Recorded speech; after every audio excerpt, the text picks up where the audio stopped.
Saludamos a todos los hermanos que están conectados vía internet y vamos a estar compartiendo el estudio de la palabra de Dios. Estamos allí en Primera Tesalonicenses, capítulo 5, versículo 14. Estamos hablando, dice el versículo, y os exhortamos, hermanos, a que amonestéis a los indisciplinados. Esta palabra en la versión 60 dice a los ociosos. Y dijimos que esta palabra ocioso es no estar en tu puesto. Es un soldado, es un término militar que significa insubordinado.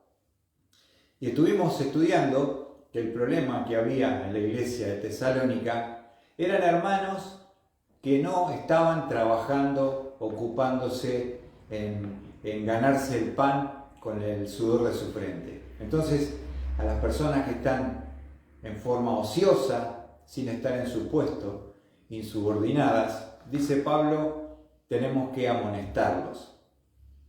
Poner en su mente, basado en el conocimiento de las Escrituras, y decirle, bueno, que tienen que ordenar su vida. En segundo lugar, dice que animéis a los desalentados. Que animéis a los desalentados. Y ese es un ministerio grandioso, queridos hermanos. ¿Cuántos hermanos están desalentados? ¿Cuántos hermanos están tristes por diversas situaciones, por pérdidas? Y podemos, mediante el aliento de las Escrituras, por supuesto, usando la palabra de Dios, un versículo, una promesa, aliviar el dolor. Hemos hablado también el domingo pasado de poder, como dice la versión de las Américas, de poder animar a los desalentados. Un ministerio que no necesitamos ningún cargo, ningún título, y que es una orden, hermanos queridos, para todos los hermanos, porque son mandamientos para que esta iglesia de Tesalónica, que era nueva, que se estaba empezando a organizar como tal, pueda estar activada. Sabemos que tuvieron un tiempo con Timoteo cuando Pablo tuvo que huir como pastor, después le va a mandar esta carta. Y bueno, como toda iglesia pequeña, naciente, primero tiene que reconocer a aquellos que se van destacando, como decía en el versículo 12, a los que están al frente, los que van instruyendo a otros y son los futuros líderes que se van a levantar. Pero cuando una iglesia es nueva, en este caso Tesalónica, digamos así, son todos soldados rasos y no tenemos por ahí un pastor todavía oficial. Pero qué importante es el trabajo del cuerpo de Cristo. Y tenemos que entender que la iglesia local es un cuerpo, el cuerpo de Cristo. Y estos mandamientos que Pablo nos coloca allí en el versículo 14, es algo que cada uno de nosotros como creyentes tenemos la responsabilidad de poder hacer unos con otros.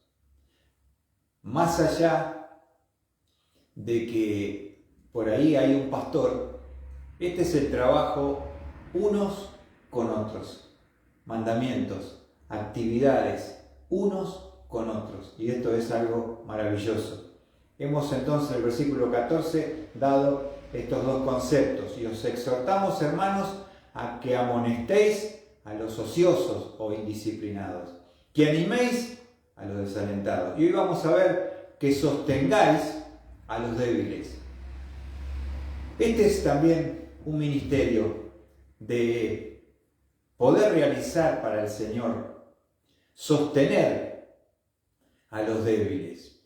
Y en toda congregación podríamos decir que hay hermanos fuertes, maduros, con crecimiento, afirmados, y hay otros hermanos que son hermanos débiles. Débiles por distintas razones. Pero la idea de sostener, en el original, es mantener firmemente adherido, interceder o interesarse por. Sostener es interesarse por que la persona esté firmemente sostenida. Cuando pensamos en una familia numerosa, vemos que muchas veces la mamá que está en el hogar, si tiene muchos hijos, tal vez es la experiencia que usted ha tenido, muchas veces el hermano más grandecito ayuda al hermano más pequeño. No es la mamá, no es el papá, pero ayuda a poder guiar, ayudar a cuidar a su hermano más pequeño. Y es justamente lo que nos dice este pasaje, que debemos sostener, dice la palabra de Dios, que sostengáis a los débiles. Y es un ministerio muy importante que a veces no se valora. Y la palabra a los débiles, que es la palabra débil, está hablando sin fuerza. A un hermano que en este momento, por ahí, por una circunstancia y situación de la vida, carece de fuerza espiritual. Una persona frágil, una persona que está enferma, también está en debilidad física. Tenemos que visitarle, sostenerle y ver cómo podemos ayudarle. También otra persona, la definición de débil nos habla de incapaz de producir resultados. Es incapaz de producir resultados, por lo tanto es débil. Muchas veces también podemos involucrar en este grupo de, buenas noches, Rob, de hermanos débiles, aquellos que son recién convertidos. Una persona que recién ha tomado una decisión por Cristo. Obviamente es un bebé recién nacido y es una persona débil en cuanto al aspecto espiritual, ¿no es cierto? Es frágil, es un bebé que necesita, estamos viendo allí en 1 Tesalonicenses 5:14, que debemos sostener a los débiles.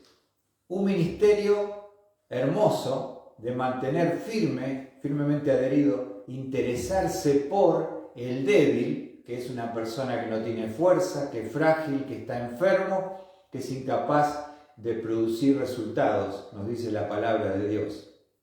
Ahora, todos nosotros por ahí también en algún momento de nuestra vida podemos estar débiles espiritualmente, ¿no es cierto? Sin fuerzas por distintas situaciones, circunstancias. Y necesitamos que los hermanos se puedan acercar, ponerse al lado nuestro para poder sostenernos en ese momento de debilidad. Y justamente creo que hay un ejemplo en las Escrituras de lo que es sostener al débil, al que tal vez está cansado, sin fuerza. Y vamos al libro de Éxodo, porque es lindo es poder mostrar un ejemplo de las Escrituras en Éxodo. Vamos a ver en Éxodo capítulo 17. Vamos a encontrar allí en Éxodo capítulo 17. ¿Tienen allí?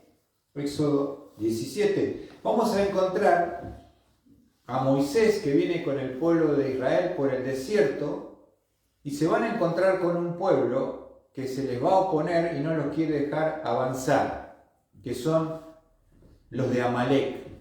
Entonces, en el capítulo 17, vamos a ver en Éxodo 17,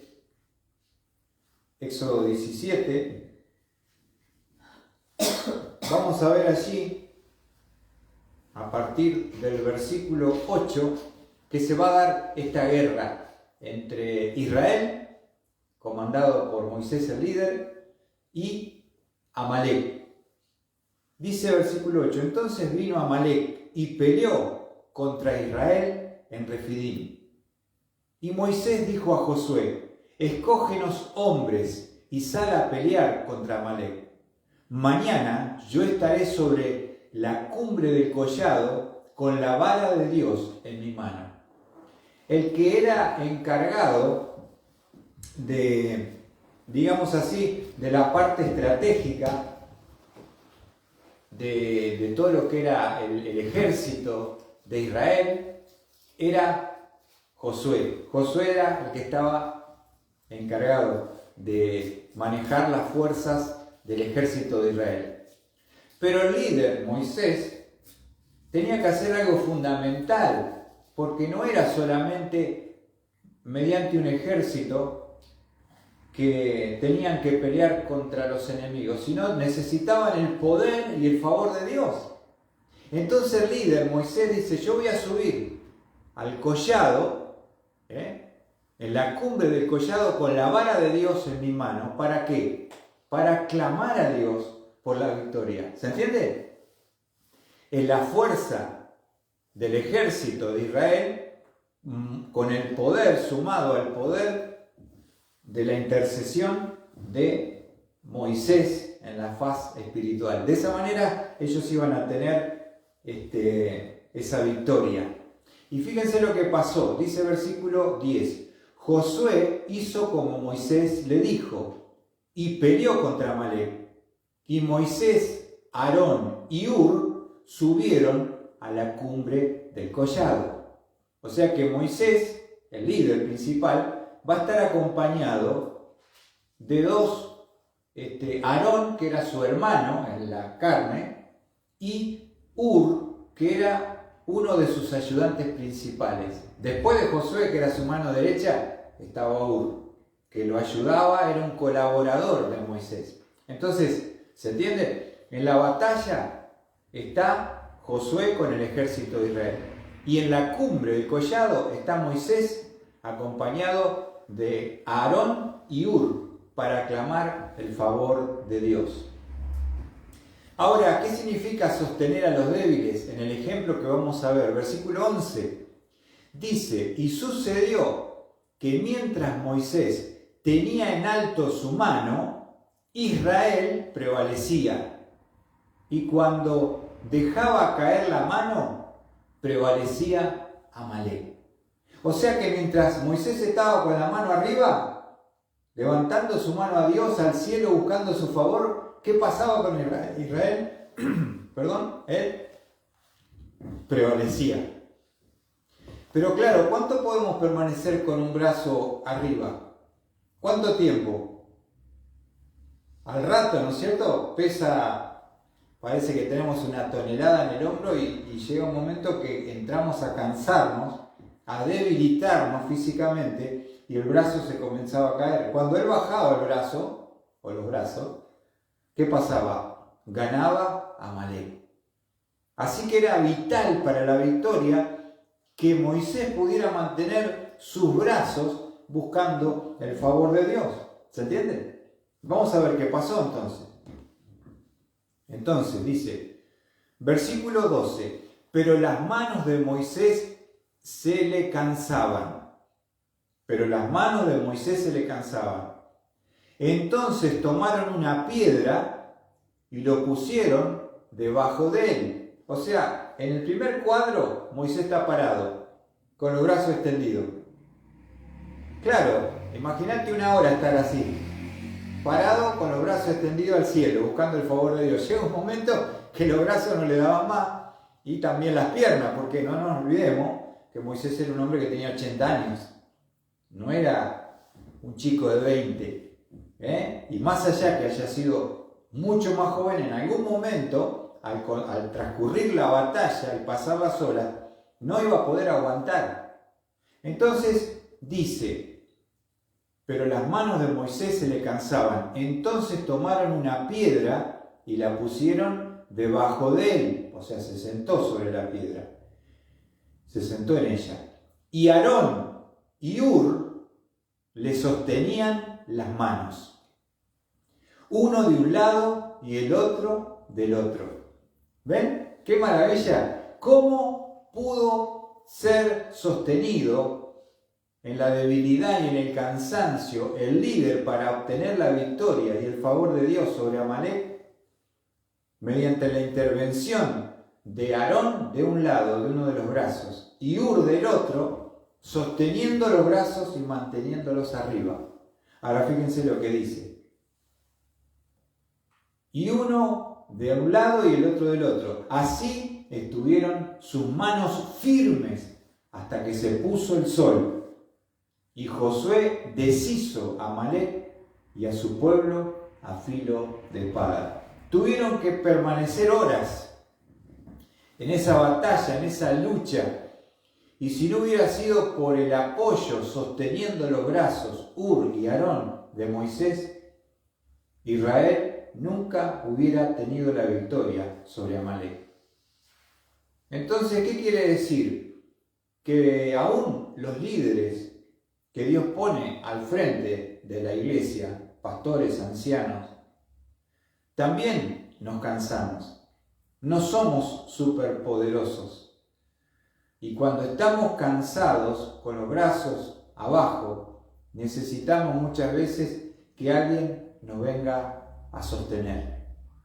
Por eso lo que dice Pablo en Tesalonicense, que sostengáis a los débiles, a los que están sin fuerza, a los frágiles, a los enfermos, a los incapaces de producir resultados. Vemos esta maravillosa, magnífica ilustración, cómo Moisés, mediante el apoyo, la fuerza y el sostenimiento de sus brazos, pudo prevalecer. Josué, haciendo su parte con el ejército enfrentando a Amalek, lo pudieron deshacer y pudieron tener la victoria. Y qué lindo, ¿no? Porque tenemos que entender que la iglesia no es un miembro, no es una persona, es un cuerpo. Y en el cuerpo necesitamos de cada uno que podamos apoyar al otro cuando está en debilidad, en fragilidad, en enfermedad. Cuando es nuevo, que no sabe ni buscar en la Biblia, nosotros podemos ayudarle, podemos animarle, podemos visitarle, podemos compartirle. Por ahí uno dice, yo no sé mucho, pero lo poco que tú sabes es mucho para aquel que no sabe nada. ¿Entienden? Entonces, siempre veo la figura esa, ¿no? De una familia numerosa, la mamá haciendo lo que puede, pero también el hermano más grande ayudando al más chiquito, cuidándolo que no se vaya a lastimar, colaborando con la tarea de la madre. La madre no puede con todo, pero si cada uno ayuda, el mayor al menor, podemos salir adelante en las distintas situaciones. Entonces, vamos a ver que también a veces pasa la debilidad, tiene que ver a veces con una conciencia débil. 1 Corintios, les quiero leer allí un versículo, 1 Corintios 8:7. La debilidad no solamente puede ser física, sino puede ser la debilidad. Buenas noches, Maurito. La debilidad puede ser porque uno tiene una conciencia débil. No todos tenemos la misma conciencia en el cuerpo de Cristo. 1 Corintios capítulo 8, versículo, vamos a ver, versículo 7. 1 Corintios capítulo 8, versículo 7. Dice la palabra de Dios, Pablo: sin embargo, no todos tienen este conocimiento, sino que algunos, estando acostumbrados al ídolo hasta ahora, comen alimento como si éste fuera sacrificado a un ídolo, y su conciencia, siendo débil, se mancha. Claro, uno dice, no, Dios nos da libertad para comer de todo, pero había hermanos, les explico un poquito cómo es el contexto. Había hermanos que habían estado participando de cultos de idolatría que se hacían a las deidades, se les hacía sacrificio, ¿no? Se les sacrificaba a toros y animales. Esos animales que eran sacrificados a los ídolos se vendían en una carnicería a precio económico, ¿se entiende? Entonces había hermanos que no habían estado nunca en ese tipo de cultos y iban a comprar la carne simplemente porque era barata, no porque lo hicieran con ningún otro sentido. Pero aquel que había pertenecido a ese culto, que sabía de la carnicería que vendían ese animal que había sido sacrificado a los ídolos, cuando veía al hermano que entraba a comprar, para él era algo que le afectaba porque él era débil de conciencia en cuanto a su trasfondo de idolatría. Entonces, cuando uno tiene un hermano, una conciencia débil, tenemos que considerarlo. Tenemos que tal vez decir, bueno, prefiero pagar un peso más, voy a otra carnicería que no tiene nada que ver con los ídolos, esto con los sacrificios, y el hermano no va a ser afectado. Porque a veces uno dice, bueno, pero el problema es de él que duda. Yo no dudo, yo lo hago con toda confianza, agradezco por la comida y no me afecta nada. Pero acá no es solamente que sobrevivimos lo más fuerte en la iglesia. Cada uno de los que estamos en esta congregación somos todos importantes. Y tenemos que respetarnos, amarnos y sostener al débil hasta que pueda crecer y madurar. Y la conciencia es algo que se programa. Es algo que se programa. Y es algo que puede crecer y ser fortalecida. Pero cuando uno recién arranca y viene a la iglesia, tiene dudas de muchas cosas, ¿no? Dice, ¿estará mal? ¿Será pecado para mí? ¿No? Porque es nuevo por ahí. Pero hay que entender de dónde viene, su trasfondo, para no pelear, imponer y decir, no, acá lo importante es lo que dice, yo para mí esto está todo bien y lo lamento si él le afecta. No estoy sosteniendo al débil, no tengo que estar discutiendo con el débil, no tengo que estar imponiéndome contra el débil, sino el fuerte debe soportar la debilidad de aquel que tiene una conciencia un poquito más frágil o sensible, ¿no es cierto? Entonces puede ser una debilidad física, sostener a los que están débiles físicamente, a los que tienen una conciencia débil. Fíjense lo que dice 1 Corintios, capítulo 12, versículo 20 al 22. Pablo justamente está hablando de los creyentes de Corinto, que somos un cuerpo local. Cada iglesia que está en cada lugar es el cuerpo de Cristo en forma local. Y cada hermano que está en esa congregación es valioso. Es valioso. Hay que cuidarlo, hay que amarlo, hay que sostenerlo en su debilidad. Dice Pablo, 1 Corintios 12, versículo 20, sin embargo, hay muchos miembros, pero un solo cuerpo. Y el ojo no puede decir a la mano, no te necesito, ni tampoco la cabeza a los pies, no necesito. No os necesito, ¿ven? Por el contrario, la verdad es que los miembros del cuerpo que parecen ser más débiles son los más necesarios. Los miembros más pequeños son necesarios, ¿no es cierto? Vos no te podrías cortar una parte de tu cuerpo. Mauro, si yo te digo, a ver, te doy una cuchilla acá y cortate lo que vos decís que no te sirve. ¿Vos qué parte cortarías? ¿Alguna vos decís que no sirve? Todas sirven, ¿no es cierto? Entonces lo que dice Pablo dice, no podés. despreciar a aquel que es débil porque es parte del cuerpo y tú necesitas de él como él necesita de ti. Ahora, una de las cosas que nos olvidamos cuando empezamos a ir a la iglesia y tenemos muchos años, es que nosotros nos olvidamos de nuestros comienzos, que no sabíamos ni buscar en la Biblia. Entonces, un hermano que es débil en el conocimiento, entonces, ¿yo qué puedo hacer? Me puedo sentar al lado de aquel que está pobre hace media hora, que vos lo ves que está con la Biblia y no sabe para dónde agarrar. ¿Y qué hago entonces, hermano? Le digo, ¿te puedo ayudar? Y le ayudo, acá está, mirá, acá está.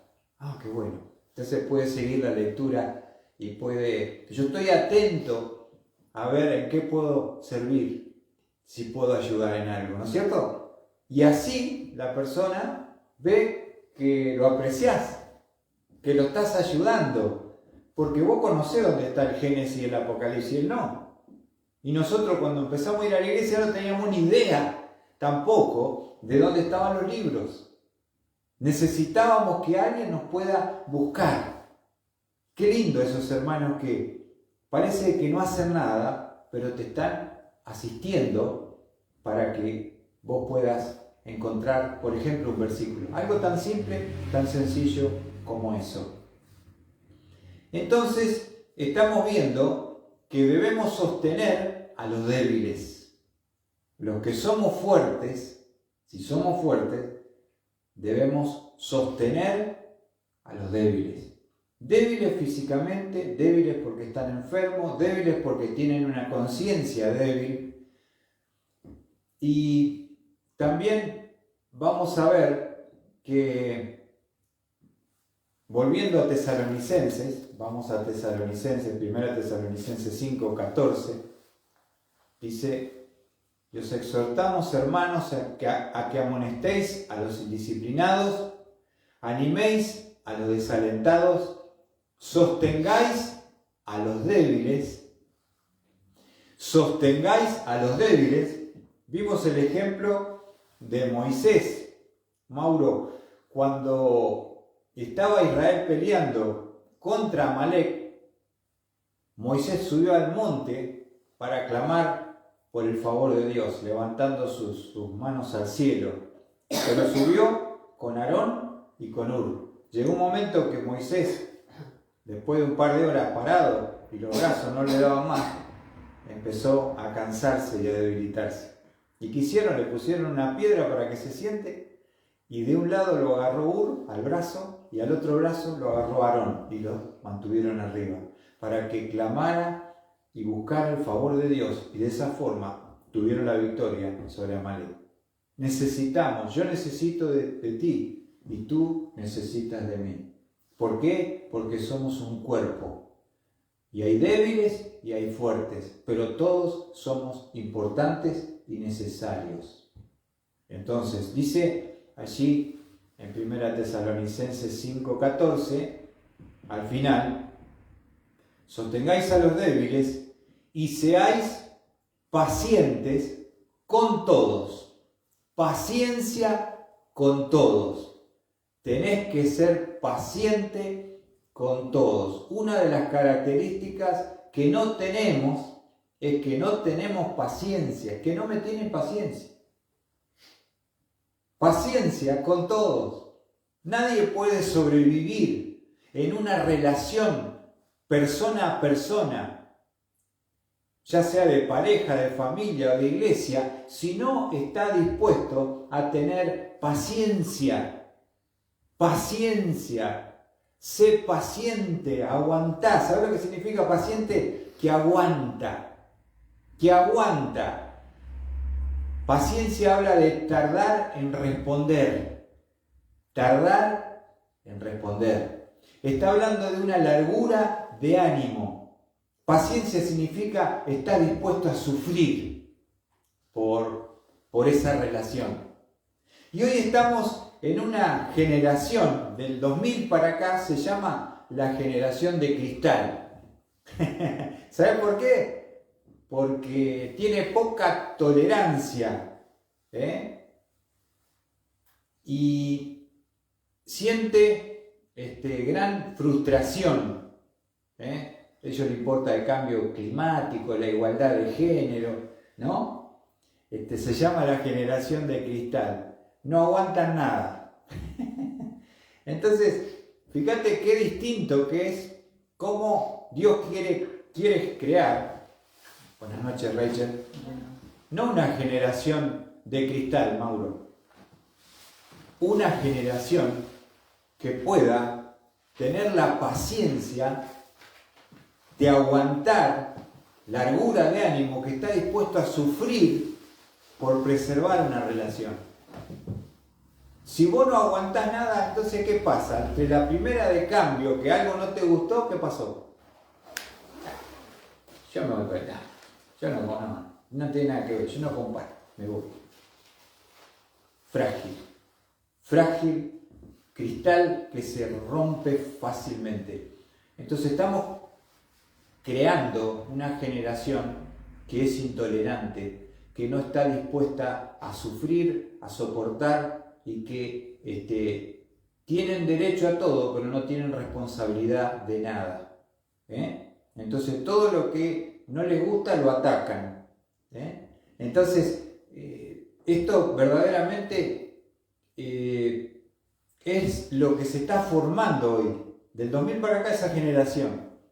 Pero nosotros que hemos sido criados de otra forma, con otros valores, que no había tanto derecho y mucho deber, ¿no es cierto? Teníamos un aguante, aguantábamos cualquier cosa, soportábamos cosas, y eso nos llevó al éxito. No la impecabilidad, no la perfección, porque no existe. Tenés que aguantar en tu trabajo, a tu jefe, a tus compañeros, en la sociedad, a los que manejan, a los que no manejan. Todo es soportando, aguantando, sufriendo con paciencia. Si no, andate a vivir a Marte, amigo. Pero ¿me entendés? Tenés que estar dispuesto, paciente, lo dice la Escritura a los creyentes, paciencia para con todos. Porque la iglesia está compuesta por un montón de gente, con distintos trasfondos, culturas, educación, principios, conciencia, ¿no es cierto? ¿Y cómo hacemos para que una iglesia esté unida y siga adelante? Mediante la paciencia para con todos. Tenés que aprender a bajar un cambio, a aguantar, a sufrir, a soportar. Si no, te vas a pelear con todo y vas a quedar solo como perro malo. ¿Viste? Porque yo no soy perfecto, vos tampoco lo sos. Entonces, ¿cómo yo te puedo aguantar a vos? Como yo te aguanto a vos, vos me aguantás a mí. Tenemos esa, como dice aquí el texto, en 1 Tesalonicenses 5:14, que seáis paciente con todos.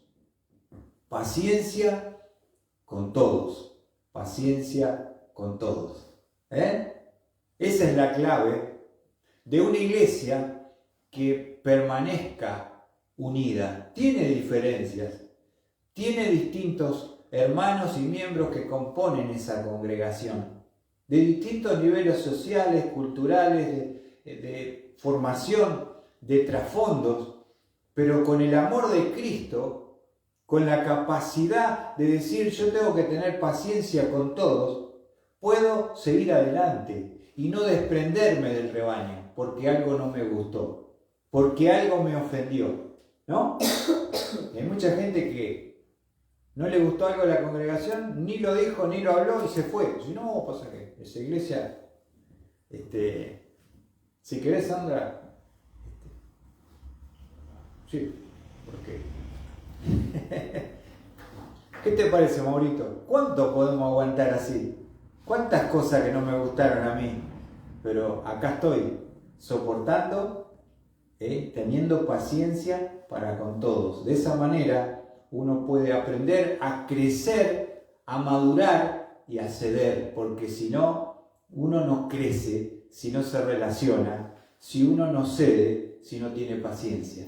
Eso es lo que dice la palabra del Señor. Ahora, vamos a ver allí un versículo más, en el versículo 15, 1 Tesalonicenses 5:15, y son mandamientos para cada uno de los que componen una iglesia. No es un mandamiento, en este caso para el pastor, sino para cada uno de los hermanos que forman parte de la congregación.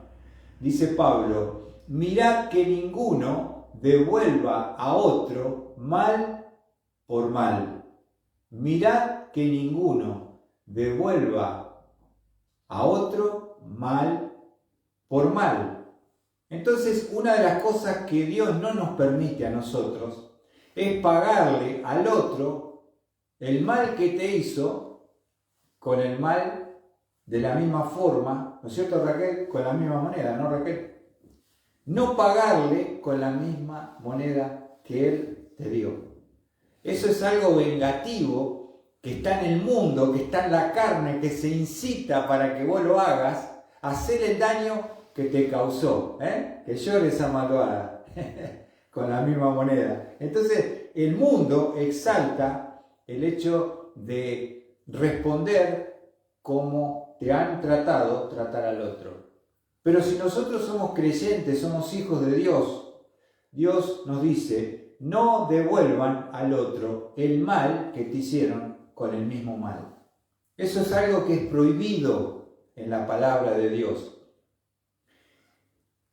Pagar mal por mal sería dar lo que es debido. No le pague con lo que él merece, lo que es debido. No dice que no lo merece, pero no lo hagas. No le devuelvas lo que él te hizo. Fíjate ahí, esa palabra se usa en Lucas 9:42. Lucas 9:42. Está hablando de devolver. Lucas 9:42. ¿Lo tienen allí?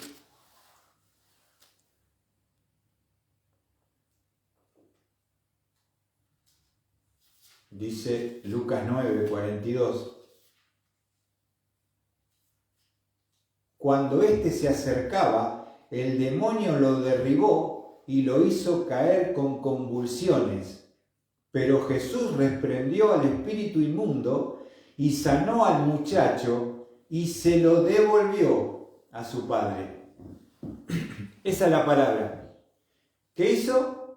El padre se lo trajo, endemoniado, Dios lo libera, Jesús, y se lo devuelve a su padre en otro estado, liberado de la presencia del demonio. Pero esa es la palabra, devolver. Te traen, le devolves. Y esto es lo que no hay que hacer. No devuelvas mal por mal. Ahora, ¿por qué no tengo que hacerlo? Obviamente porque soy un hijo de Dios y quiero demostrar que Dios está en mí. Fíjense lo que dice Romanos 12, hablando del mismo tema. Cuando uno devuelve el mal con el mal que recibió, en primer lugar, ¿saben qué estamos haciendo? Estoy siendo vencido por el mismo mal. Yo entro en el plano de la persona que me agredió y me transformo de víctima en agresor. ¿Se entiende? Si a mí me hacen daño, me hacen un mal, si yo quiero vengarme, ¿qué hago? Estoy siendo vencido porque entré en el mismo mal que me causaron. Entro en el mismo plano del mal. Fíjense lo que dice Romanos capítulo 12, versículo 17. Nunca paguéis a nadie mal por mal. Respetad lo bueno delante de todos los hombres. Y el versículo 19 dice, amados, nunca os venguéis vosotros mismos, sino dad lugar a la ira de Dios, porque escrito está, mía es la venganza, yo pagaré, dice el Señor. Entonces el versículo 21 dice, no seas vencido por el mal. Entonces cuando yo devuelvo el mal por el mal, ¿qué hizo el mal conmigo? Me venció. Yo entré en el terreno del mal como aquel que me hizo mal. Entonces estamos en un plano de igualdad. Y eso es una derrota. ¿Se entiende? Y hoy te dicen, pero hacele lo mismo, hacelo, vengate, que sufra, que vea lo que vos sentís. Eso es lo que incita el mundo, el diablo, a la venganza a la carne. Pero Dios dice, no pagues a otro mal por mal. Primero porque si lo hago, soy vencido por el mal. En segundo lugar, si yo me vengo, estoy ocupando el lugar de Dios. Versículo 19 de Romanos 12. Amados, nunca os venguéis vosotros mismos, sino dar lugar a la ira de Dios. ¿Quién te va a defender? ¿Quién va a abrogar por vos? ¿Quién va a hacer justicia por vos si no lo haces vos? Dejalo en manos de Dios. Porque escrito está, mía es la venganza, yo pagaré, dice el Señor. Entonces yo no quiero ocupar el lugar que le corresponde a Dios. Si hay algo que te han hecho, decirle, Señor, lo pongo en tus manos, que tú obres, que tú juzgues, que tú me defiendas. Yo no me defiendo, tengo un Dios que me defiende, ¿se entiende? Y Él es más poderoso que lo que vos podés hacer. Entonces, primero, yo no quiero ser vencido por el mal, no me quiero poner en el mismo plano, haciendo la maldad que hiciste vos conmigo. En segundo lugar, yo no quiero ocupar el lugar de Dios. Y en tercer lugar, Dios me dice, no solo no pagues mal por mal, sino a lo malo que te hizo, hacerle un bien. ¿Por qué? Dice versículo Romanos 12:20, dice, pero si tu enemigo tiene hambre, dale de comer. Si tiene sed, dale de beber. Porque haciendo esto, carbones encendidos amontonarás sobre su cabeza. ¿Qué te parece? ¿Sabes lo que está diciendo Dios? Primero, no te pongas en el mismo plano de maldad. No te pongas en el lugar de Dios. En tercer lugar, trátalo con bondad y suplí su necesidad si está a tu alcance. Porque de esta manera, esa persona va a quedar completamente desarmada porque él está esperando la venganza y vos lo estás tratando con bondad ante la maldad que te causó. Hay un ejemplo maravilloso que se encuentra allí vamos a Segunda de Reyes.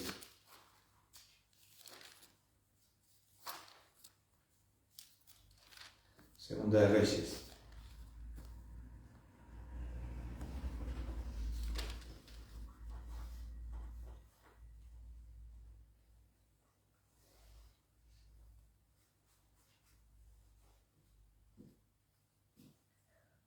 Vamos a encontrar allí que Eliseo, el hombre de Dios, el profeta poderoso, va a venir el rey de Aram, que como él descubría los secretos de la batalla que iban a tener entre el rey de Aram con el rey de Israel, el profeta por revelación le decía al rey que no tenga que ir a tal lado, donde lo iban a emboscar, y era librado. Hasta que dice, acá tengo uno que me está vendiendo. ¿Quién le está contando mis planes al rey de Israel? Y le dice uno, mirá, no hay nadie que te está traicionando. Ellos tienen a Eliseo, que es el profeta de Dios, y él escucha lo que vos estás hablando acá y se lo dice el rey. Entonces lo vienen a buscar con un ejército para matarlo. Y cuando lo encuentran, rodean la ciudad y lo vienen a matar. Así, de una, ¿no? A Eliseo. Vamos a ver para hacerlo más rápido. Entonces, en Segunda de Reyes, capítulo 6, versículo 16, él está con un criado que cuando ve todo el ejército se acuestan a dormir. Cuando se levantan, miran, está todo el ejército de Aram que viene a destruir a Eliseo. Dice, no temas, porque los que están con nosotros son más que los que están con ellos. Eliseo entonces oyó y dijo, oh Señor, te ruego que abra sus ojos para que vea. Y el Señor abrió los ojos del criado y miró, y he aquí que el monte estaba lleno de caballos y carros de fuego alrededor de Eliseo. Estos son ángeles que vienen a proteger al siervo. Cuando descendieron hacia los arameos, Eliseo oró al Señor y dijo, te ruego que hieras a esta gente con ceguera, a los que venían a matarlo. Y él los hirió con ceguera conforme a la palabra de Eliseo. Entonces Eliseo, ahora, sigamos el relato. Vienen los enemigos, lo quieren matar a Eliseo. ¿Qué hace Eliseo? Ora para que queden ciegos. Ahora, ellos no ven absolutamente nada, y una vez que están ciegos, fíjense lo que pasa en el versículo 19. Entonces Eliseo les dijo, esto es casi cómico, no es este el camino a la ciudad, seguidme y os guiaré al hombre que buscáis. Y lo llevó a Samaria, ¿se entiende? El mismo Eliseo le dijo, ¿a quién buscan? A Eliseo, bueno, no, vénganme, ustedes están yendo mal, vengan para acá. Lo lleva a la ciudad de Samaria, ciego, ¿no? Todo el ejército. Sucedió que cuando llegaron a Samaria, dijo Eliseo, oh Señor, abre los ojos de estos para que vean. Y el Señor abrió sus ojos y vieron, y he aquí que estaban en medio de Samaria. O sea, ahora ellos están en un lugar que los guió Eliseo y están a merced del rey de Israel para poder asesinarlo de una, porque ellos lo venían a matar, Eliseo, no que venían a otra cosa. Versículo 21. Cuando el rey de Israel los vio, dijo a Eliseo, los mato, padre mío, los mato. ¿Vos qué dirías, Mauro? Te vienen a buscar para matarte y vos los tenés ahí a cautivo y podés cortarle la cabeza a todos. ¿Qué harías vos? ¿Viste? Vos decías, ¿viste lo que dice el rey? Los mato, padre mío. Fíjate cómo lo trata, ¿no? Al siervo, al profeta. Y él respondió, fíjate, no los mates. ¿Matarías a los que has tomado cautivos con tu espada y con tu arco? Pon delante de ellos, observen, pan y agua para que coman y beban y se vuelvan a su Señor. Está aplicando literalmente lo que dice Romanos. Si tu enemigo tiene hambre, dale de comer. Si tiene sed, dale de beber.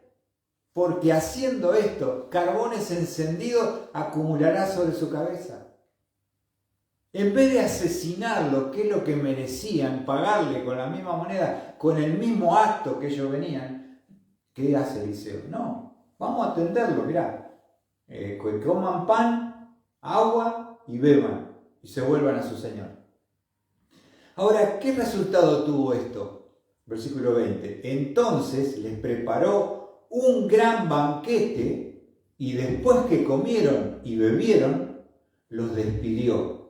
Y se volvieron a su Señor, y las bandas armadas de arameo no volvieron a entrar más en la tierra de Israel. Fueron tan humillados, fueron tan afectados en la acción de bondad que mostró Eliseo, Israel para con ellos, que jamás, nunca lo vinieron a molestar. Y ganó el bien sobre el mal. Ahora, ¿te das cuenta de lo que dice la palabra? Es maravillosa la palabra de Dios. Si tu enemigo tiene hambre, que se muera de hambre, no. Dale de comer. Si tiene sed, dale de beber. Porque haciendo esto vas a causar un impacto en su mente, en su cabeza, que vas a quebrantar ese corazón, esa conciencia. Porque ellos no volvieron nunca más, le dio vergüenza. Nunca más vinieron a atacarlo, porque tuvieron la oportunidad de asesinarlo y los perdonaron. Entonces con eso los curaron para siempre y nunca más volvieron. Y eso es maravilloso. Es lo que dice la palabra. No paguéis al otro mal por mal. Así que hermanos, aquí estamos viendo estos mandamientos que pueda ser de bendición y de edificación para sus vidas. Que el Señor les bendiga. Muchas bendiciones.